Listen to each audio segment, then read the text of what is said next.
Stroke পরবর্তী paralysis বা পক্ষাঘাত হলে কেন ফিজিওথেরাপি চিকিৎসার প্রয়োজন হয়?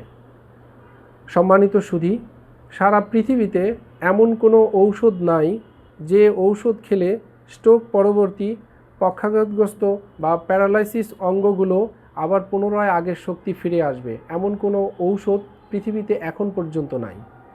তাহলে স্ট্রোক রোগীর পুনর্বাসনের জন্য কি হতে পারে উৎকৃষ্ট চিকিৎসা? বহু গবেষণায় প্রমাণিত হয়েছে ফিজিওথেরাপি চিকিৎসা পদ্ধতি একমাত্র চিকিৎসা পদ্ধতি যে চিকিৎসা পদ্ধতির মাধ্যমে স্ট্রোকে ক্ষতিগ্রস্ত পক্ষাঘাতগ্রস্ত অঙ্গকে পুনরায় সঞ্চালনের জন্য ফিজিওথেরাপি চিকিৎসা অত্যন্ত গুরুত্বপূর্ণ। কখন আমরা ফিজিওথেরাপি চিকিৎসকের শরণাপন্ন হব বা স্ট্রোক পরবর্তী কখন ফিজিওথেরাপি চিকিৎসার প্রয়োজন পড়ে? সাধারণত 72 ঘন্টা পর রোগীর অবস্থা স্বাভাবিক অবস্থায় আসলে দ্রুত ফিজিওথেরাপি চিকিৎসা শুরু করতে হয়। মনে রাখা উচিত, যত দ্রুত ফিজিওথেরাপি চিকিৎসা শুরু করা হবে রোগীর অবস্থার পরিবর্তনও তত দ্রুত শুরু হবে।